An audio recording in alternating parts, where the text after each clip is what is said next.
para entenderlo, para aplicarlo, para tomar estas invitaciones, llamados, enseñanzas de manera personal y con tu ayuda hacer tu voluntad. Bendice a mis amigos, bendice a los que se están conectando, a los que todavía no lo han hecho, para que hoy muchos podamos entender este tema que tu palabra nos enseña. Te lo pedimos en el nombre de Jesús. Amén. Bien, amigos, ya oramos, ya tenemos nuestra Biblia en mano, así que vamos a comenzar. ¿Está bien? El tema que hoy vamos a analizar se titula Lo que Jesús enseñó sobre la iglesia. Miren qué importante el tema de hoy, lo que Jesús enseñó sobre la iglesia. Es importante para nosotros formar parte de una iglesia. Es importante conocer cuáles son las iglesias. Es importante entender si hay o no una iglesia verdadera. Son muchas preguntas que hoy vamos a tratar de darle respuesta a través de lo que dice la Biblia, pero vamos a ir avanzando y a medida de que avancemos este tema va a ir siendo cada vez más claro. La Universidad de Oxford clasificó las iglesias cristianas y determinó que existen cerca de 34.000 religiones cristianas. Imagínese usted, 34.000. Entonces, si las preguntas que nos estuvimos haciendo al inicio de este programa ya nos generan justamente esa incertidumbre, imagínense al saber que hay más o cerca de 34.000 religiones, solamente hablando de las cristianas, porque hay otras religiones declaradas pero que no son cristianas. Entonces realmente este es un tema muy amplio y que nosotros necesitamos encontrar alguna forma de achicar ese espectro de opciones para poder tomar una decisión, ¿no? ¿A dónde ir? ¿A qué iglesia ir? Todos nosotros en algún momento de nuestra vida sentimos, de hecho es parte de la naturaleza humana que en nuestro corazón sentimos el deseo de acercarnos a Dios. Necesitamos ejercer fe, poner nuestra confianza en algo que no sea humano, que no sea de este mundo.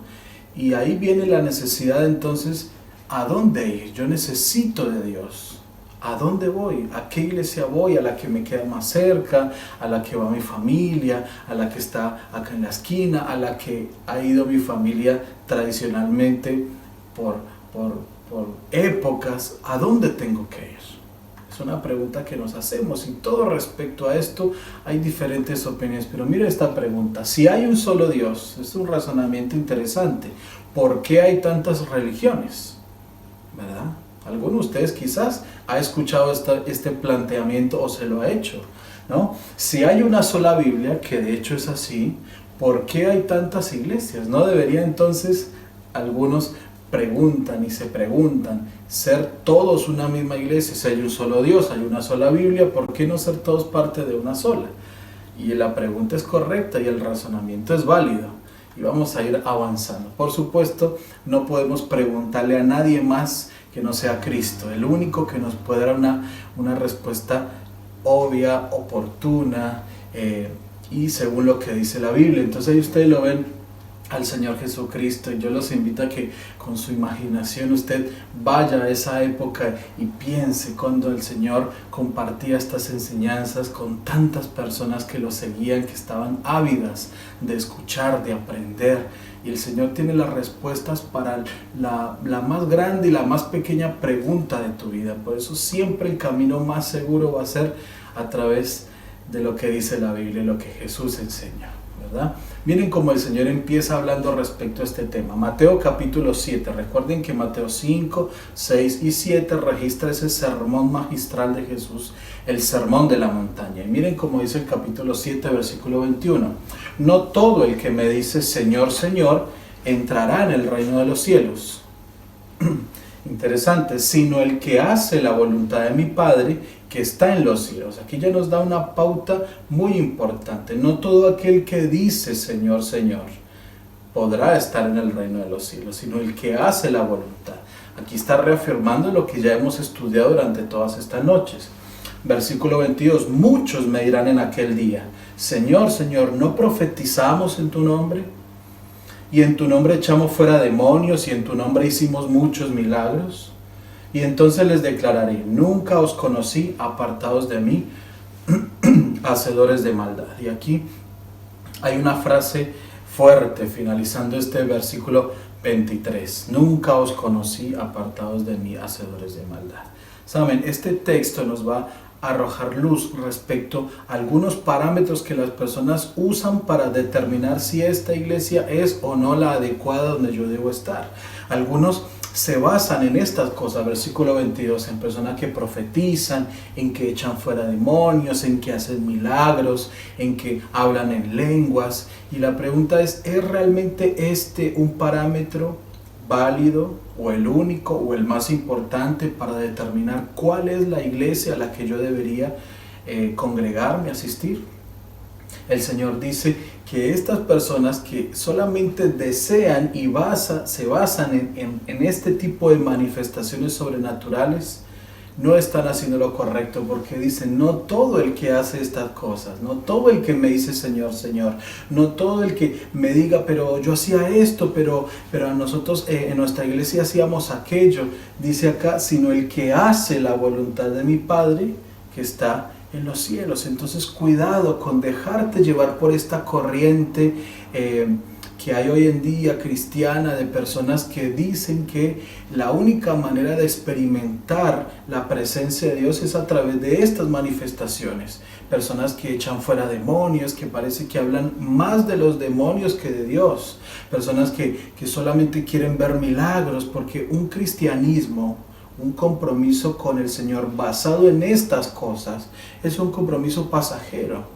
Porque si yo solamente voy a la iglesia porque quiero un milagro de sanidad o cualquiera sea, y cuando este milagro ocurra, yo volveré a vivir mi vida como antes, porque solo tenía una necesidad puntual, temporal, que una vez es satisfecha, yo puedo seguir adelante. Entonces, ese no es un compromiso real con el Señor. Por eso, el Señor aquí en Mateo capítulo 7 está diciendo: cuidado con estas cosas, porque es otra el compromiso que yo quiero tener con mis hijos. Sin duda, amigos, sin ninguna duda que el Señor tiene poder para hacer milagros.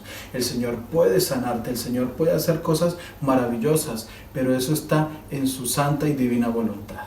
Está bien que no sea este el parámetro para buscar una iglesia. Miren la advertencia que hace Jesús: guardaos, cuidaos de los falsos profetas, que vienen a vosotros vestidos de ovejas, pero por dentro son lobos rapaces. El Señor ya nos advirtió que en el tiempo actual, en el tiempo final, muchas personas se levantarían hablando y diciendo cosas con elocuencia, con convencimiento, con palabras portentosas, pero en realidad la verdad tiene que ser clara y diáfana como es en la Biblia. Entonces cuidado de los falsos profetas. Sin duda que el Señor seguirá dirigiendo su pueblo a través de los profetas, la Biblia lo dice, pero cuidado, porque no todas las personas que dicen hablar de parte de Dios realmente lo están haciendo conforme a lo que dice la palabra. Por eso es tan importante, y nosotros vamos a recalcar muchas veces durante estos programas, ustedes me han escuchado decirlo y lo seguiremos haciendo: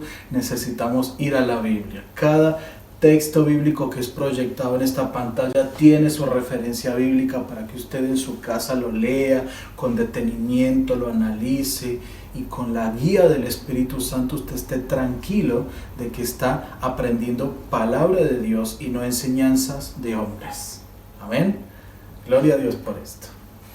¿Quién fundó la iglesia cristiana? Muy buena pregunta. Mateo capítulo 16, versículos 16 y 18. Dice así: respondiendo Simón Pedro dijo: tú eres el Cristo, el Hijo del Dios viviente.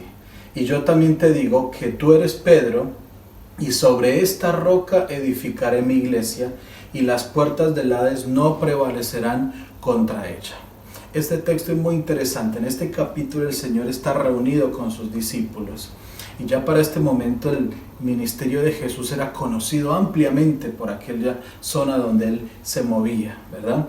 Entonces Él pregunta a los discípulos: ¿quién dicen las personas que soy yo?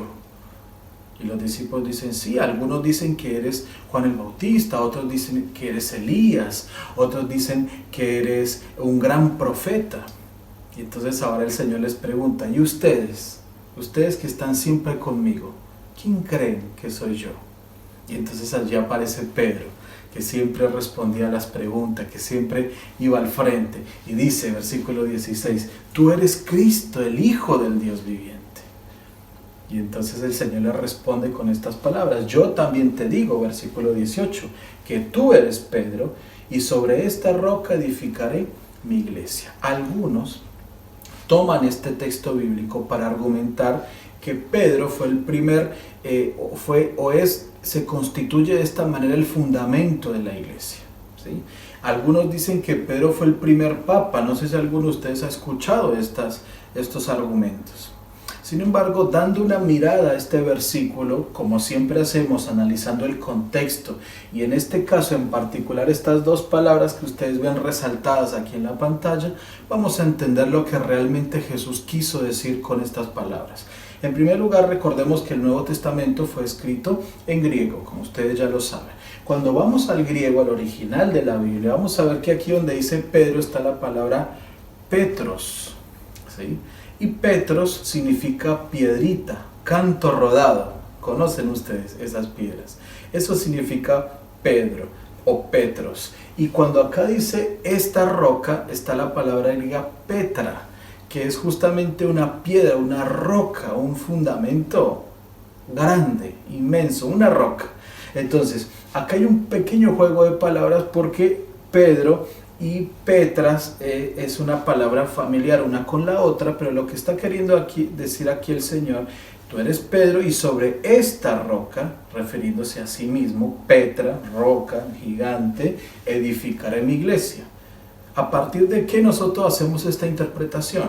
En primer lugar, en toda la Biblia nosotros vamos a ver que Cristo, el Señor, es identificado con la piedra angular, con esa piedra que es el fundamento de la iglesia.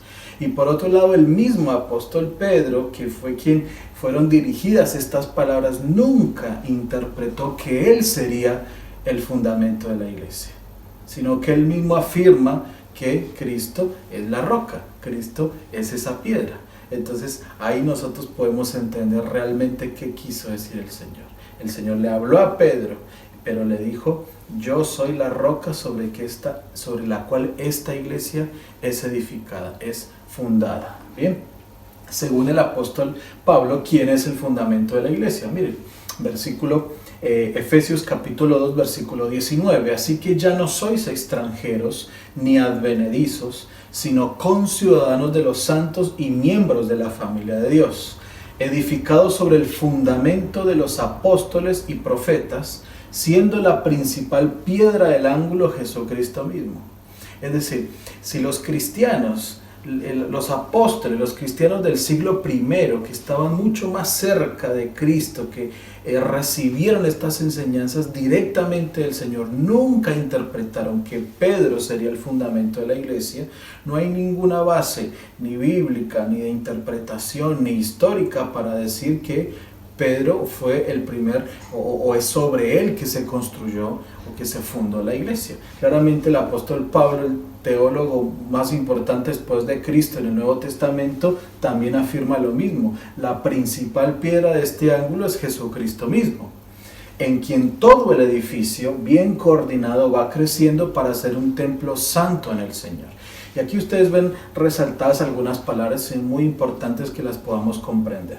Habla de un fundamento, apóstoles y profetas. Esta es una referencia que la Biblia hace en este caso hacia la palabra de Dios en su complejidad o en su totalidad, ¿sí? Apóstoles y profetas. Cuando la Biblia habla de profetas se refiere a todo el Antiguo Testamento. Era una forma en que aquella época se refería a la Biblia, porque todos los que escribió en el Antiguo Testamento es justamente los profetas. Y cuando dice los apóstoles se refiere al Nuevo Testamento. O sea, la Biblia es la base también y el fundamento de la iglesia, pero siendo la principal, dice aquí Pablo, piedra del ángulo Jesucristo mismo. O sea, la iglesia verdadera debe estar basada en Cristo y en sus enseñanzas que están en la palabra de Dios, referidas aquí como los profetas y los apóstoles. Bien. ¿Qué desea Cristo para su iglesia? Miren qué pregunta. Efesios capítulo 5, versículo 27. A fin de presentársela a sí mismo, una iglesia gloriosa, que no tuviese mancha, ni arruga, ni cosa semejante, sino que fuese santa y sin mancha. Este es el deseo que Dios tiene para su iglesia. No significa esto, amigos, que nosotros vamos a encontrar una iglesia perfecta. Porque una cosa es encontrar la iglesia que tiene la verdad, que enseña la verdad, y otra cosa es la iglesia perfecta, porque esta iglesia perfecta no existe. Por cuanto desde el momento que ustedes y yo formamos parte de esa iglesia, ya no es más perfecta, porque ustedes y yo somos pecadores, nos equivocamos, no somos perfectos. Pero el Señor desea que su iglesia sea gloriosa, sin mancha, sin arruga, santa. ¿En qué sentido? En que entre en ese proceso. ¿Recuerdan cuando estudiamos el tema de la santidad? Dios espera que su iglesia lo imite en carácter, en propósito, en misión. Ese es el deseo que Dios tiene para su iglesia. Por lo tanto, la iglesia de Dios en estos días tiene una gran responsabilidad de imitar y de compartir las enseñanzas de Cristo, reflejándolas a través de un buen ejemplo, de un buen testimonio, como lo hizo Cristo Jesús. Eso es lo que Él desea hoy para su iglesia.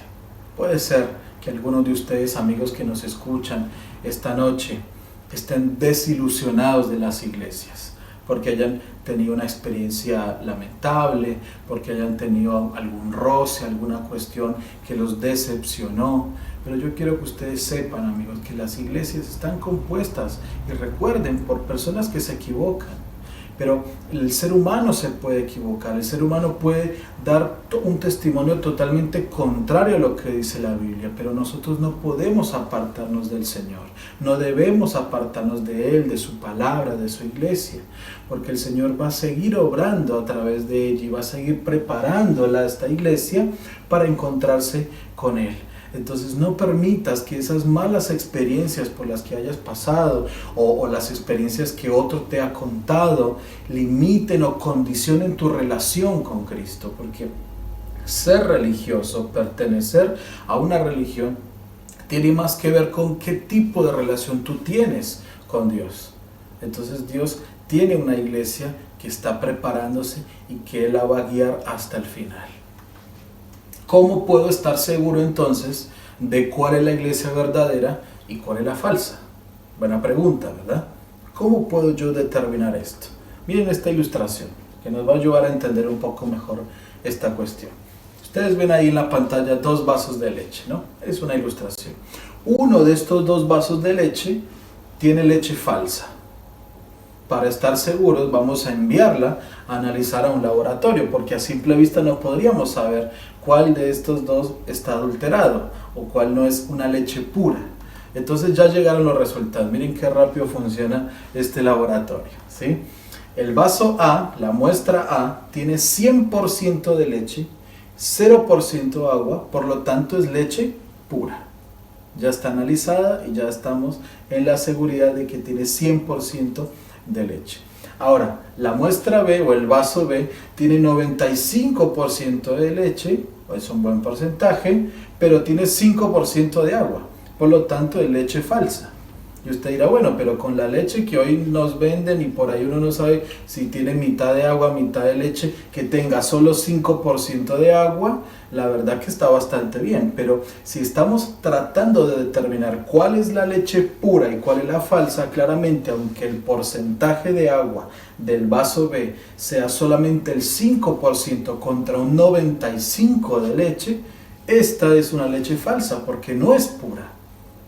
Ahora, traslademos este razonamiento, esta ilustración simple, al tema que estamos tratando esta noche. Miren, tenemos que examinar las doctrinas. ¿A qué se refiere la palabra doctrinas? Enseñanzas de las iglesias en el único laboratorio confiable, seguro y verdadero que es la palabra de Dios, la Santa Biblia. Es decir, nosotros tenemos que filtrar las enseñanzas de la iglesia en la que estamos, en la que vamos, en la que queremos estar, a través de este laboratorio que es confiable, seguro y verdadero, que es la Santa Biblia. Vamos a pasarla por ese filtro, ¿está bien? Para poder determinar, porque la doctrina, las enseñanzas de una iglesia deben coincidir 100% con la Biblia. ¿Estamos de acuerdo en esto? Las enseñanzas que una iglesia transmite, comparte, enseña, pregona con sus fieles, deben estar al 100% de acuerdo con la Biblia, ya que no existe, amigos, no existe media verdad o media pureza. No hay tal cosa, o es pura, o aunque tenga 5% de agua, ya no es pura, ya está adulterada, ¿está bien? Entonces esas enseñanzas, eso que tú practicas, eso que tú vives, que ha enseñado la iglesia, necesita estar 100% basado en lo que este libro dice. Si no es así, el parámetro ya nos dice que esa lamentablemente no es la iglesia verdadera. Entonces, ya que la iglesia, mejor dicho, la Biblia no nos va a decir el título, el nombre de la iglesia para nosotros dirigirnos hacia ella, sí nos va a decir las características de esa iglesia para que nosotros fácilmente podamos identificarla. Por eso ahora juntos vamos a analizar algunas de ellas, las principales características de la iglesia verdadera según la Biblia. De esta manera nos va a permitir identificarla fácilmente. ¿Está bien? Vamos juntos entonces. En primer lugar, esta iglesia debe ser bíblica. Y esto pareciera redundante o lógico, pero es necesario que lo enfaticemos. Miren lo que dice Hechos 17:11. ¿Se acuerdan del ejemplo de los bereanos? Lo habíamos estudiado en el primer tema. Dice, estos, hablando de los bereanos, eran más nobles que los que estaban en Tesalónica. ¿Por qué eran más nobles? Recibieron la palabra con toda solicitud, escudriñando, recuerdan, profundizando, estudiando, analizando cada día las escrituras para ver si estas cosas eran así.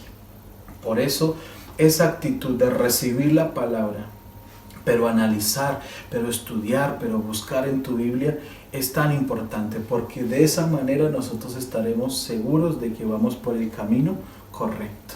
Entonces la iglesia verdadera tiene que ser bíblica, tiene que estar basada en la Biblia. No hay forma, no hay otra manera. Cristo dejó su palabra para que nosotros no erremos el camino, para que vayamos por el camino seguro. También debe ser cristiana. Y usted dice, pero es obvio que debe ser cristiana. Pero mire lo que dice Hechos capítulo 4, 11 y 12.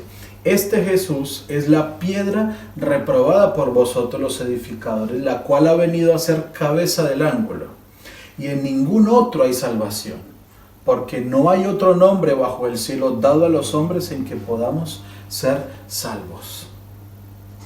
La iglesia verdadera necesita presentar a Cristo como el centro de toda doctrina, de toda enseñanza. La iglesia verdadera debe destacar el ministerio de Cristo en favor de nosotros, muriendo en la cruz del Calvario, pero también en el cielo, intercediendo por cada uno de nosotros. La iglesia verdadera tiene que centrar todo en el Señor Jesucristo y solamente en Él, porque dice la palabra acá en Hechos capítulo 4 que no hay otro nombre dado a los hombres, no hay otra manera de poder ser salvos sino a través de Cristo. ¿Es tu iglesia centrada en Cristo? ¿Está tu iglesia orientándote a seguir a Cristo, a poner en Él tu seguridad, tu confianza a la salvación? La iglesia verdadera debe ser cristiana. La iglesia verdadera debe enseñar la salvación por fe.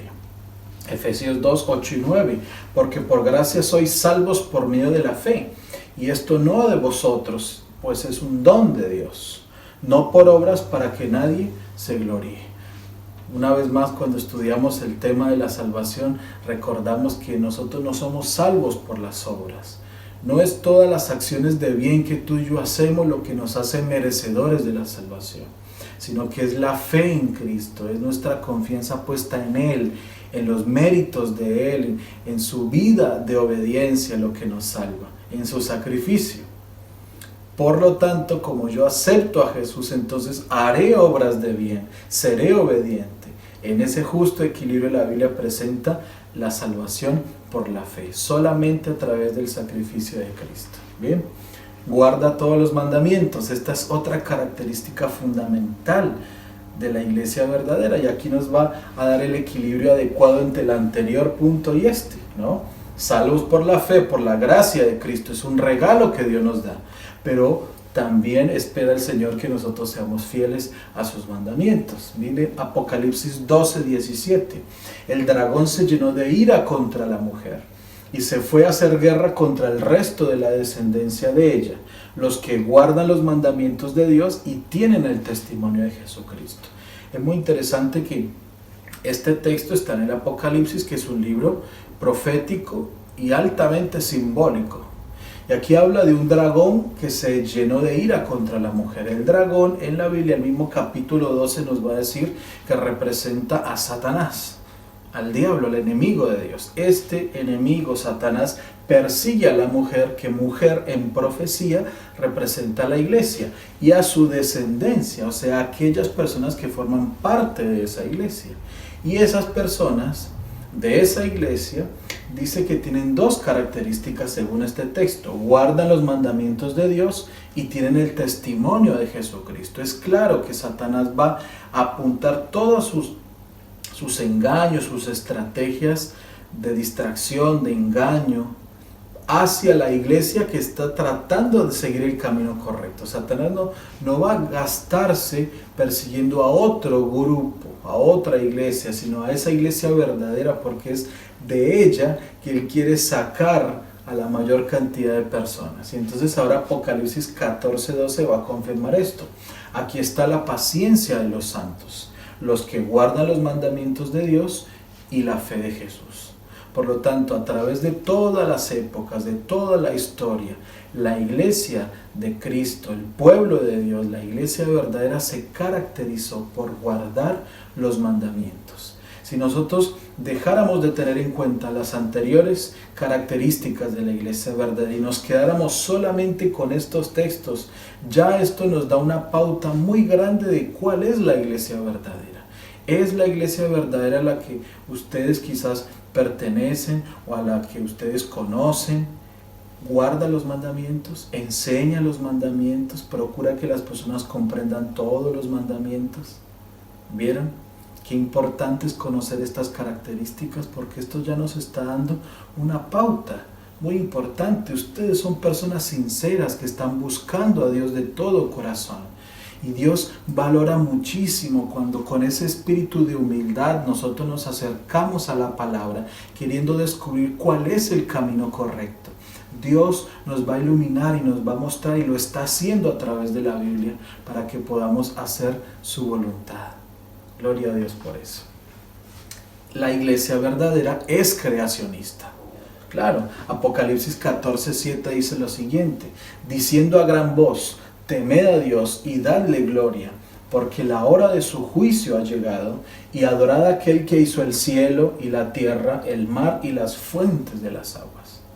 Este texto en Apocalipsis 14 está haciendo referencia al mensaje de los tres ángeles, y comienza diciendo esto tan importante, que este mensaje involucra anunciar que la hora del juicio ha llegado. ¿Recuerdan? Ya estudiamos este tema. Si ha llegado la hora del juicio, yo tengo que estar preparado, y para eso tengo que adorar, dice aquí, aquel que hizo el cielo, la tierra, el mar y las fuentes de las aguas. Nosotros creemos que el relato del Génesis, el relato del capítulo 1 de Génesis, no es un relato mítico, no es una cuestión alegórica, sino que es realmente así que el Señor dejó en su palabra registrado la manera en que Él creó los cielos y la tierra. Cuando nosotros aceptamos a Dios como nuestro creador, eso nos da origen y propósito. Eso nos da un pasado basado en la mentalidad, en el propósito de un Dios creador que planificó nuestra existencia. Miren lo que estoy diciendo: planificó tu existencia. Tú y yo no somos fruto de la casualidad, somos fruto de la mente de un Dios todopoderoso, capaz de crear las cosas de lo que no existía, de la nada y crearlas con un propósito maravilloso. Eso es aceptar que Dios es nuestro creador. Es saber que tú y yo estamos en este mundo con un propósito, y ese propósito está claramente presentado en la Biblia. Un Dios que nos ama y nos creó con un propósito de bienestar, de felicidad, de eternidad. La iglesia verdadera debe aceptar que Dios es el creador. La iglesia verdadera también bautiza por inmersión. ¿Qué significa esto? Miren, acompáñenme, Mateo capítulo 3, versículo 16. Dice: y Jesús, después que fue bautizado, está hablando de este incidente cuando Juan el Bautista bautizó a Cristo, subió luego del agua. Y aquí los cielos fueron abiertos, y vio al Espíritu de Dios que descendía como paloma y venía sobre él. Y hubo una voz de los cielos que decía: este es mi Hijo amado, en quien tengo complacencia. Este es un texto muy importante en la palabra de Dios. Aquí registra que Juan el Bautista estaba en el río Jordán y Cristo llegó a ese lugar para ser bautizado por Juan. Cuando él ingresa al agua, claramente al estar en el río Jordán había suficiente agua para que él fuera sumergido en ella, y por eso esta expresión, subió luego del agua.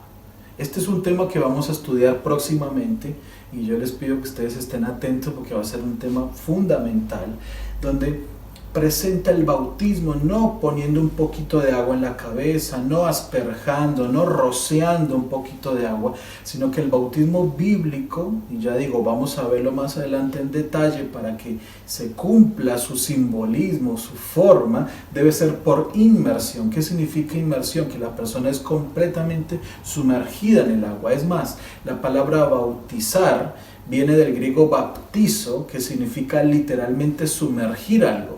O sea, si yo quiero ser fiel a lo que significa bautizar, no existe otra manera de bautizar sino es sumergiendo a la persona completamente en el agua. Por eso dice, subió del agua, y allí el Espíritu Santo descendió, el Padre manifestó su agrado, y entonces tenemos este registro del bautismo de Cristo.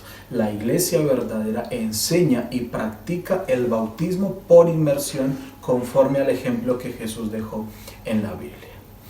También la iglesia verdadera sería un movimiento mundial. Mateo 24:14 dice: y será predicado este evangelio del reino en todo el mundo, para testimonio a todas las naciones, y entonces vendrá el fin. Este texto nos dice por lo menos dos cosas. Primero, que será una condición. Dios es tan justo, esto ya lo estudiamos también, que Él va a permitir que todas las personas tengan la posibilidad de decidir o no aceptarlo como Salvador. Pero en sí mismo también es una promesa, porque dice será. Está asegurando, está afirmando que este evangelio llegará a todas partes del mundo. La iglesia verdadera debe tener una conciencia de misión mundial, de alcanzar a toda tribu, nación, lengua y pueblo, como dice la Biblia. La iglesia no debe ser una iglesia suscrita a un solo lugar, sino es una iglesia que tiene una misión mundial y que debe estar esparcida por todo el mundo, cumpliendo esta misión de anunciar el evangelio. La iglesia verdadera debe ser y sería un movimiento mundial. Es trinitaria. La iglesia verdadera es trinitaria. Mateo 28, 18 al 20. Y Jesús se acercó y les habló diciendo: toda potestad o toda autoridad me es dada en el cielo y en la tierra. Por tanto, id, haced discípulos a todas las naciones, bautizándolos en el nombre del Padre, y del Hijo, y del Espíritu Santo, enseñándoles que guarden todas las cosas que os he mandado. Las enseñanzas de Jesús, allí están. Y he aquí, yo estoy con vosotros todos los días hasta el fin del mundo. Amén. Amigos, la Biblia presenta que nosotros debemos adorar a un solo Dios. Ese solo Dios, según lo presenta la Biblia, está conformado por tres personas distintas, pero unidas en misión, en propósito, en esencia, en naturaleza, que es el Padre, el Hijo y el Espíritu Santo. Dios Padre, Dios Hijo y Dios Espíritu Santo. La iglesia verdadera debe enseñar, según la Biblia, que Dios es un Dios triuno, tres en uno, que el Hijo, no por ser el Hijo, es menos Dios que el Padre, es Dios Hijo, que el Espíritu Santo no es una fuerza impersonal que anda por allí, no, es Dios mismo, es Dios Espíritu Santo. Entonces la iglesia verdadera debe ser trinitaria, debe enseñar la verdad respecto a la Trinidad. La iglesia verdadera es adventista. Claro que sí, amigos, porque la Biblia es adventista. Miren lo que dice Filipenses 3, 20 y 21.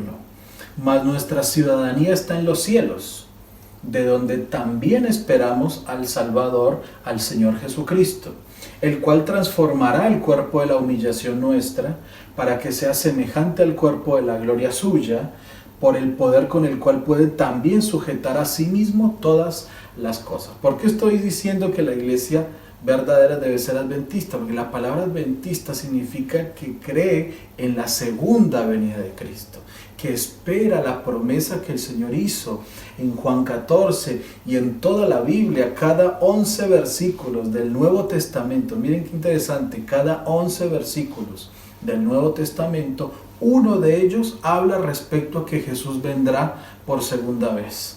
Es una promesa poderosa, real de la palabra de Dios. Por lo tanto, la iglesia verdadera debe predicar que Jesús viene pronto, debe creer en la venida, debe prepararse para ello. Porque piensa por un momento, amigo, ¿qué pasaría si nosotros no tuviéramos esta promesa? ¿Qué sentido tendría todo lo demás que hacemos si Jesús no viniera pronto? Si no tuviéramos la esperanza de un reencuentro, si no tuviéramos la esperanza de que este mundo como está un día va a ser mejor, va a ser como Dios quiere que sea. Por lo tanto, la iglesia verdadera debe creer y enseñar que Cristo viene pronto, porque esa es una verdad clara en la palabra de Dios. La iglesia verdadera debe guardar el séptimo día. Por supuesto, ya lo estudiamos. Y mira este texto, Ezequiel 20:20. Yo sé que estoy avanzando rápido con los textos, yo sé que no estoy dando quizás el tiempo para que lo puedas buscar, pero no quisiera dejar de mencionar todas las características y todos los textos para que tú puedas después, recuerda que este tema va a quedar allí en el canal de YouTube, lo vas a poder ver de vuelta, puedes pausarlo, ver, leer, volver a dar play y continuar estudiando el tema, puedes compartirlo con otras personas, porque este material está puesto allí para eso, para que podamos en estos tiempos viralizar, llamémoslo así, la esperanza, el amor de Dios. ¿Está bien? Entonces tranquilo, si no alcanzas a buscar, presta atención aquí en la pantalla, toma nota de estos textos y después lo vamos a analizar en lo personal con tiempo. Ezequiel 20:20, la iglesia verdadera debe guardar el séptimo día. Ya aprendimos que el séptimo día es el sábado. Mire, santificad mis sábados y sean por señal entre mí y vosotros, para que sepáis que yo soy Jehová vuestro Dios. Entonces acá el sábado tiene una dimensión no solamente desde la necesidad de un día para descansar y para renovar nuestras energías físicas, mentales y espirituales, sino que ahora se constituye una señal. Es decir, el pueblo verdadero de Dios, la iglesia verdadera, se va a caracterizar por ser fiel a los mandamientos, pero en manera especial, con un destaque especial al mandamiento del sábado, porque es uno de los mandamientos olvidados, lo estudiamos juntos a esto. Entonces por eso dice, santifiquen mis sábados, porque esa será una señal de que ustedes son mi pueblo, mi verdadero pueblo. Allí está, la iglesia verdadera debe enseñar y practicar la observancia, guardar, separar el día sábado para la adoración a Dios. Enseña la temperancia, la iglesia verdadera debe enseñar la temperancia. ¿Qué significa esa palabra temperancia? Una definición breve y fácil de entender es que la temperancia es el uso moderado de las cosas buenas y abstenerse totalmente de lo malo. Este es un tema que vamos a poder estudiar también más adelante en detalle. Primera de Corintios 6, 19 y 20. ¿O ignoráis que vuestro cuerpo es templo del Espíritu Santo? ¿Qué significa que es templo del Espíritu Santo? Que es allí donde el Espíritu Santo quiere habitar, en nuestro cuerpo, en nuestra vida, ¿sí? El cual está en vosotros, el cual tenéis de Dios y que no sois vuestros. Mire qué interesante. Nada más nuestro que nuestro cuerpo, ¿verdad? Pensándolo así rápido. Pero la Biblia dice que en realidad este cuerpo, la salud, la vida que Dios nos da, es justamente eso, algo que Dios nos da, y por lo cual también somos responsables delante de Él de cuidar nuestra salud, de cuidar nuestro cuerpo, porque dice, habéis sido comprados por precio. Glorificad pues a Dios en vuestro cuerpo y en vuestro espíritu, los cuales son de Dios. O sea, mi cuerpo en realidad es del Señor y yo debo cuidarlo y hacer todo lo posible para tener una buena salud, porque de nuestra buena salud va a depender mucho nuestra relación con Dios, porque si tú estás saludable mental, física y espiritualmente, vas a tener muchas mayores posibilidades de asimilar la voluntad de Dios para tu vida. Y la voluntad de Dios para ti también es que estés sano físicamente, mentalmente y espiritualmente. Entonces, la iglesia verdadera debe enseñar la temperancia, debe enseñar a que sus hijos puedan abstenerse de las cosas malas, las cosas perjudiciales, y usar moderadamente las cosas buenas. Qué equilibrada que es la palabra de Dios, ¿no les parece? Qué maravillosa verdad, todo en su justa medida. Eso es el plan de Dios para su iglesia. ¿Qué más? La iglesia verdadera debe poseer el don profético. Miren lo que dice aquí Apocalipsis 12:17, ya lo habíamos leído anteriormente. Vamos a enfocarnos solo en la parte final del versículo 17. Dice, este dragón que perseguía a la mujer y a su descendencia, que guarda los mandamientos, era una de las características. Ahora vamos a ver la otra. Tienen el testimonio de Jesucristo. Y aquí viene la pregunta. ¿A qué se refiere cuando dice que esa iglesia que era perseguida, que es perseguida y será, tiene el testimonio de Jesucristo? El mismo libro de Apocalipsis nos da la respuesta, pero en el capítulo 19 y versículo 10. Estábamos en 12:17, testimonio de Jesucristo. Vamos a ver en 19:10 a qué se refiere. Yo me postré a sus pies para adorarle, y él me dijo, mira, no lo hagas. Yo soy consiervo tuyo y de tus hermanos que retiren el testimonio de Jesús. La respuesta a esto está en el final del texto. Adora a Dios porque el testimonio de Jesús, miren acá, es el espíritu de la profecía. Y ahí nos vamos a detener un instante. La iglesia verdadera va a poseer el don profético porque es el espíritu de la profecía, que es el mismo testimonio de Jesucristo. ¿A qué se refiere esta expresión en la Biblia? El don profético es parte de los dones que el Espíritu otorga, da a la iglesia para que ésta se construya, se edifique, se fortalezca y cumpla su misión. Y el don profético, hablándolo de una manera más amplia, que también es un tema que vamos a estudiar posteriormente, es la capacidad que Dios da a través del Espíritu a la iglesia de interpretar y de comprender las profecías que ya han sido reveladas en la Biblia. Ponte a pensar, ¿hace cuánto o cuándo fue la última vez que escuchaste un sermón basado en el libro de Daniel? Un sermón basado en el libro de Apocalipsis. Porque esos dos libros, de manera particular, especial en toda la Biblia, son los libros que tenemos que estudiar para estos tiempos. ¿Por qué? Porque allí están registradas las cosas que sucederán en los tiempos finales. Y hay tanto allí para aprender, tanto para enseñar, para comprender, que tiene que ver con tu salvación y la mía, porque de la medida que conozcamos más la palabra de Dios, más nos relacionaremos con este Cristo maravilloso que nos ofrece la salvación. Entonces el don profético tiene que ver con que esos mensajes deben ser enseñados, y la capacidad para interpretarlos y enseñarlos viene a través de la palabra de Dios, pero viene a través del Espíritu con ese don profético. Pero también el don profético hace referencia a que el Señor en estos tiempos levantará profetas con el propósito de conducir a su iglesia.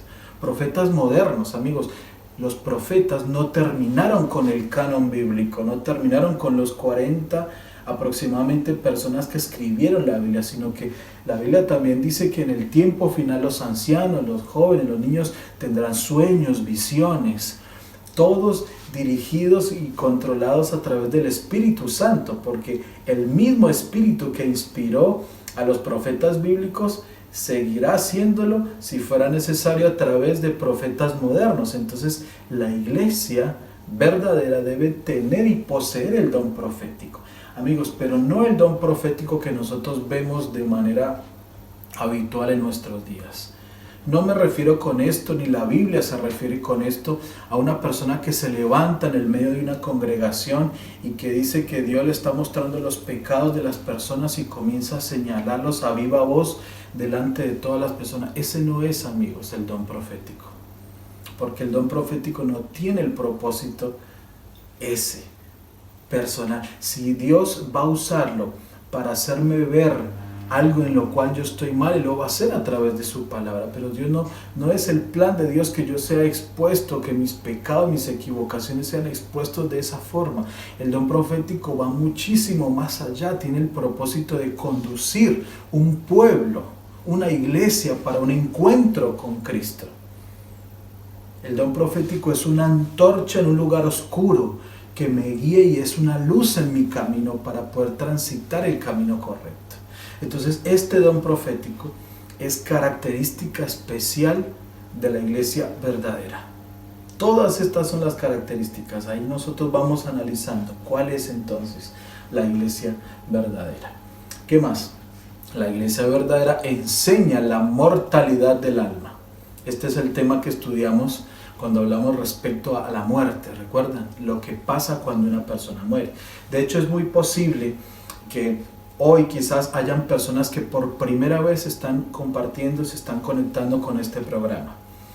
Y muy seguramente muchas de las cosas que estamos explicando hoy por allí no las pueden relacionar completamente porque no han participado de los anteriores programas. Recuerden que en el canal de YouTube donde usted está viendo ahora este programa están todos los anteriores temas ya estudiados desde el 1 hasta el que estudiamos anoche. Entonces, amigos, vayan allí, repasen esos temas para que ustedes puedan comprender ya a esta altura de las enseñanzas de Jesús que estamos compartiendo. Ustedes ven cómo todo empieza a conectarse una enseñanza con otra y nos da un panorama más amplio, en este caso de cuál es la iglesia verdadera. La mortalidad del alma, Eclesiastés 9, 5 y 6. Porque los que viven saben que han de morir, pero los muertos nada saben, ni tienen más paga porque su memoria es puesta en el olvido. También su amor, su odio, su envidia fenecieron ya y nunca más tendrán parte en todo lo que se hace debajo del sol. ¿Qué significa esto? Que la persona cuando muere deja de existir. Está descansando y no forma más parte de este mundo. Simplemente está reposando, está descansando. Su alma desapareció, dejó de existir, porque el alma, como ya lo estudiamos, recuerdan amigos, no es algo que está dentro nuestro, no es algo que puede existir fuera del cuerpo y estar por allí, sino que el alma es cada uno de nosotros. La mortalidad del alma, la Biblia y la iglesia verdadera enseña que no hay algo tal así como una existencia extracorpórea, no hay tal cosa como espíritus desprovistos del cuerpo o almas que andan por allí. Simplemente la persona que muere está en un estado de inconsciencia, los muertos nada saben y está descansando hasta aquel día cuando Cristo regrese y entonces allí se decidirá el destino de cada uno. Bien, eso es lo que hemos aprendido en el tema respecto a la muerte. También la iglesia verdadera enseña la mayordomía fiel. ¿Qué es un mayordomo? Es un administrador. Miren lo que dice Primera de Pedro 4:10. Cada uno, según el don que ha recibido, ministrelo a los otros como buenos administradores de la multiforme gracia de Dios. Es decir, amigos, Dios nos bendice a nosotros, a ti y a mí, de tantas maneras que no podríamos ni siquiera contarlas o darles un valor a las muchas formas en que Dios nos bendice, ¿verdad? Y Dios espera que nosotros, consecuentemente a esas bendiciones, seamos buenos administradores. Y recordemos que todo aquello que Dios nos da es con el propósito de que también a su vez nosotros podamos ser bendición para otras personas. Miren qué mensaje tan importante para estos días, donde hay tantas necesidades, donde hay tantas crisis de diferentes tipos, que Dios nos recuerda que somos tan bendecidos que Él espera que podamos ser bendición para otros, y eso tiene que ver con ser buenos administradores, sabios administradores de las bendiciones de Dios. Ustedes se llegarían a sorprender respecto a la cantidad de veces que la Biblia habla, por ejemplo, sobre el dinero, sobre cómo deberíamos administrar el dinero. Y ese también, amigos, será un tema que estudiaremos próximamente. Así que hay mucho que el Señor tiene en su palabra para enseñarnos respecto a todas las áreas de nuestra vida. Por eso es que la Biblia es un libro tan maravilloso, porque no pierde vigencia, porque aún en nuestros días pareciera que su mensaje es más relevante y más necesario aplicar esas enseñanzas. Por lo tanto, la iglesia verdadera debe enseñar a que seamos mayordomos fieles, sabios en administrar las bendiciones de Dios. Entonces, amigos, con todas estas características nosotros estamos en capacidad de identificar cuál es esa iglesia. Y miren estas dos palabras, la iglesia invisible y la iglesia visible. Quiero hacerte solamente algún comentario respecto a esto. En la Biblia, en el Antiguo Testamento, nosotros vamos a percibir que el Señor siempre tuvo un pueblo. Ya dijimos, un pueblo que tuvo ciertas características y que Dios lo eligió con el propósito de vivir estas verdades y compartirlas con las naciones que lo rodeaban. Y siempre hubo una iglesia visible, es decir, una iglesia que se caracterizó y que claramente fue identificada como el pueblo de Dios. A ese pueblo se le llama el remanente hoy en día. ¿Por qué? Porque es el grupo que fue quedando, el que se mantuvo fiel. ¿Saben qué, amigos? Bíblicamente, nosotros nunca vamos a ver que el pueblo de Dios fue el más numeroso. Por eso esa no debería ser una pauta para nosotros determinar si esta iglesia a la que yo asisto es la verdadera. Sí, porque está llena, porque van multitudes, en cambio aquella iglesita que está allá siempre hay poquita gente. Amigos, aquí no estamos hablando de cantidad, como de la calidad de sus miembros. No porque la persona sea o no digna de ser parte de esta iglesia, sino porque el Señor no espera tanto que seamos muchos como espera que seamos como Él es. ¿Me siguen, amigos? Entonces la iglesia visible fue a través de las épocas esa iglesia que se mantuvo fiel, que aunque muchos hacían las cosas como no debían, esa iglesia se mantenía siendo fiel. Esa es la iglesia visible, la que claramente se puso de parte de la verdad, de parte de los principios de la palabra de Dios. Pero también, amigos, existe una iglesia invisible. ¿Cuál es esa iglesia invisible? ¿A qué hace referencia? A personas que no formaron parte directa del pueblo de Dios, pero que se encontraban incluso en naciones paganas, en otros lugares, en otras culturas, pero que eran sinceras en su corazón. Y que conforme a la poca o mucha luz que tenían o conocimiento de Dios, ellos vivían sinceramente tratando de hacer lo correcto. Esa es la iglesia invisible, y ese concepto de iglesia visible e invisible es perfectamente aplicable para nuestros días. Porque hoy sigue habiendo un remanente, un grupo que se mantiene fiel a las características de la iglesia verdadera según la Biblia.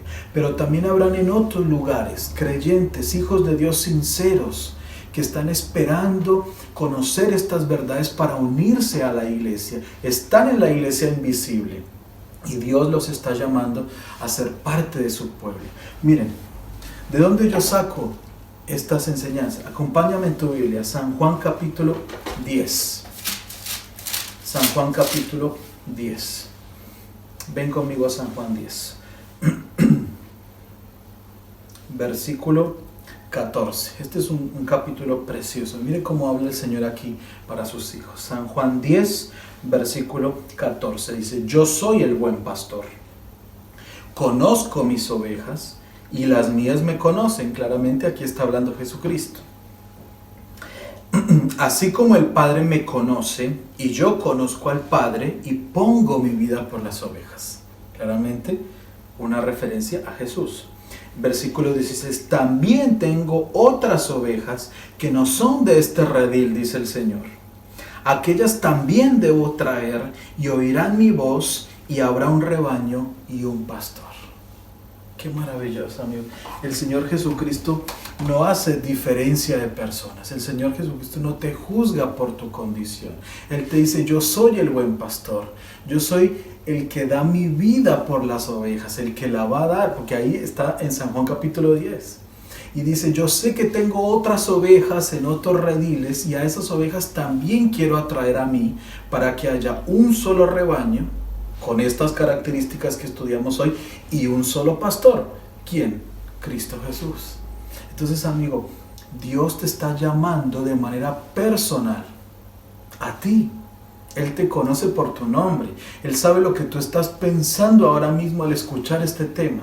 Y Él dice, tú también eres mi oveja. Yo quiero que tú seas parte de mi redil. Yo creo que tú te unas, quiero que tú te unas a mi iglesia, a la que yo voy a venir a buscar muy pronto. Amigo, yo creo que hasta aquí nosotros tenemos la información suficiente para determinar cuál es la iglesia verdadera. Para quizás poner en un filtro tu experiencia religiosa, la manera en que estás viviendo hasta aquí tu relación con Dios. Y pensar, ¿realmente yo estoy viviendo la manera que Dios espera que yo viva? Porque si no es así, amigo, tú estás a tiempo. Miren, este mensaje es tan importante que Apocalipsis lo va a presentar de la siguiente manera. Apocalipsis tenemos en el capítulo 12 la mujer que representa la iglesia verdadera. Ya lo leímos, algunos textos. Y después en el capítulo 17 está la mujer que representa la iglesia falsa. Y esa iglesia falsa está representada por la palabra Babilonia, que en la Biblia representa la confusión religiosa, ¿sí? Babilonia. No tengo tiempo ahora para desarrollar todo este concepto, pero ahí el Señor dice, hijo mío, salid de ella, pueblo mío, salid de Babilonia. ¿Qué significa salir de Babilonia? Salir de toda aquella confusión religiosa de verdad con mentira y unirse a la iglesia verdadera. Porque ya lo vimos en el ejemplo simple de la leche. Si hay 95% de verdad, de pura leche, pero hay 5% de agua, ese lugar no es donde tú tienes que estar. Si allí no te están enseñando toda la verdad de la palabra de Dios, esa no es la iglesia verdadera. Dios te está llamando a formar parte de su redil, de su iglesia. San Juan capítulo 10, versículo 16. Amigo, esta invitación no la hago yo, esta invitación te la hace Cristo Jesús. Toma una decisión. Con esta información bíblica tienes la pauta para decir cuál es la iglesia verdadera. Si tú encuentras una iglesia, una denominación que enseña la palabra como está aquí presentado durante todas estas noches, entonces a esa iglesia tú debes pertenecer. Y esa debe ser una decisión racional. No una decisión basada solamente en las emociones, porque estas emociones, esto que tú sientes en tu corazón, es obra del Espíritu Santo y es importante, pero también debe pasar por tu mente, debes analizar, debes pensar, debes comparar las evidencias y entonces tomar una decisión. Mira este texto y quizás en este momento te sientas como la chica de esta imagen, ¿verdad? Como en una encrucijada. ¿Por qué camino voy a ir? Mira lo que te dice el Señor en Jeremías. Acompáñame. Jeremías capítulo 6, versículo 16. Jeremías 6, 16. ¿Estás allí en tu Biblia? Vamos a esperar unos instantes que todo lo podamos encontrar. Si no, escucha por favor esto que dice Jeremías 6, 16. Dice, así dijo Jehová, paraos en los caminos y mirad, y preguntad por las sendas antiguas cuál sea el buen camino, y andad por él, y hallaréis descanso para vuestra alma. Y qué precioso versículo. Yo quiero que analicemos juntos frases de este texto. Jeremías 6, 16. Miren la primera frase. Paraos en los caminos. esta parte nos invita a hacer un balance honrado. ¿Qué es un balance honrado? Paraos en los caminos, dice el Señor. Fíjate dónde estás. Haz un balance honrado, honesto en tu corazón. ¿Estás yendo realmente por el camino correcto? ¿Es realmente el camino que Dios quiere para tu vida? Porque cuando nosotros nos encontramos con la palabra de Dios, necesariamente tenemos que tomar una decisión. No hay manera de escapar a esta decisión. Claramente, a menos que no quieras, ¿verdad? Pero toda aquella persona que se encuentra con la verdad de la palabra necesita tomar una decisión.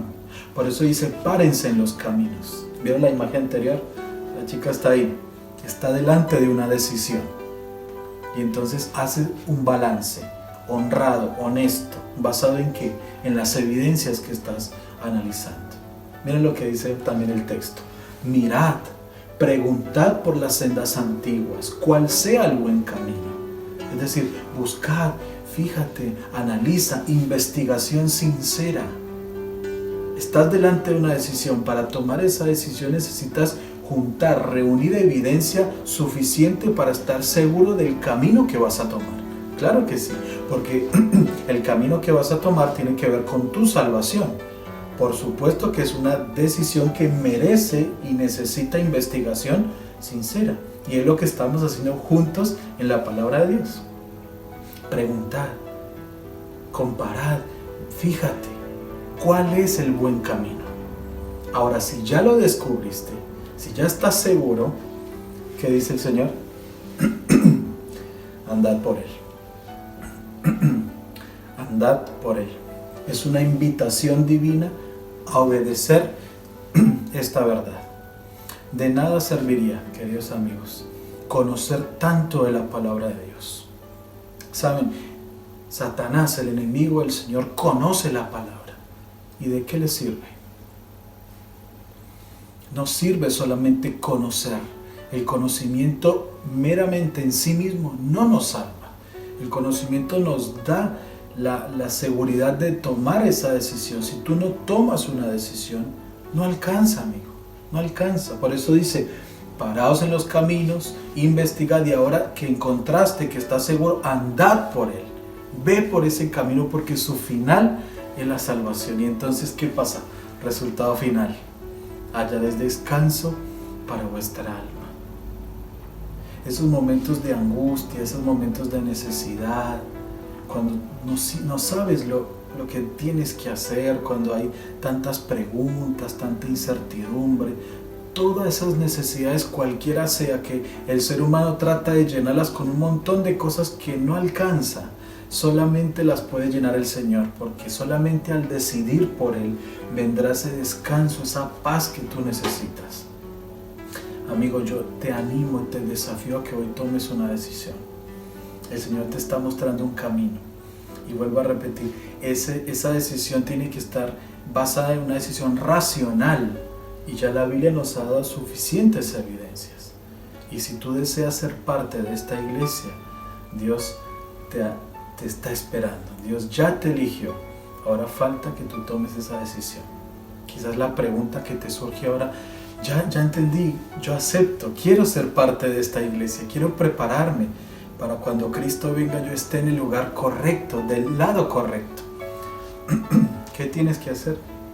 La Biblia nos enseña que para ser parte de la iglesia yo debo bautizarme. ¿Ya fuiste bautizado alguna vez? ¿Nunca fuiste bautizado? ¿No será importante que empieces a pensar en ese momento, en ese compromiso precioso con el Señor? Ese tema será el tema que estudiaremos la próxima semana. Si tú deseas ser parte de la iglesia verdadera, Dios te invita a que te bautices, que seas parte, que te unas a esa iglesia. Cristo Jesús te está haciendo el llamado. Así que, amigo, yo te pregunto, ahí donde estás, ¿qué decisión vas a tomar? Bueno, ahora es el momento para decidir por el Señor. Y vamos a expresar esta decisión en esta oración. Yo quiero orar por ti y por tu decisión. Vamos a orar. Amado Padre Celestial, te doy gracias, Señor, porque Tu palabra es tan clara que nos permite tomar decisiones correctas. Gracias, Señor, porque no solo apelas a nuestros sentimientos, mostrándonos cuánto nos amas, cuán preocupado estás e interesado en nuestra vida, en nuestra familia, en nuestras cosas, Señor, sino que también apelas a nuestra razón, dándonos a través de la Biblia las informaciones y la evidencia suficiente para tomar una decisión consciente y voluntaria de entregarnos a ti, Señor. Padre Santo, quiero orar por cada una de las personas que está conectada con este programa esta noche, Señor. Tú los conoces, tú sabes cuáles son sus necesidades y cuál es, Señor, la reacción al tema que hemos estudiado hoy. Ayúdales, Padre, para claramente decidirse a ser parte de la iglesia verdadera, a poder tomar esta decisión y pronto hacerlo en el nombre de Jesús, para honra y gloria tuya, Señor. Por favor, Padre, que podamos continuar juntos transitando este camino y tomando decisiones de salvación. Son favores, Señor, que te pido y te agradezco en el nombre de Jesús. Amén, Señor. Amigo, nos vemos la próxima semana. No te olvides, seguiremos juntos estudiando las enseñanzas de Jesús. Queridos amigos, qué lindo tema pudimos estudiar hoy. Cuánta seguridad nos da el saber que Dios, que Jesús tiene una iglesia verdadera y nos está llamando a cada uno de nosotros para ser parte de ella. No olvidemos nuestra cita especial el próximo martes 20 horas a través de Zoom. Ahí los esperamos y vamos a disfrutar de un momento agradable juntos. Que tengan un hermoso fin de semana. Bendiciones.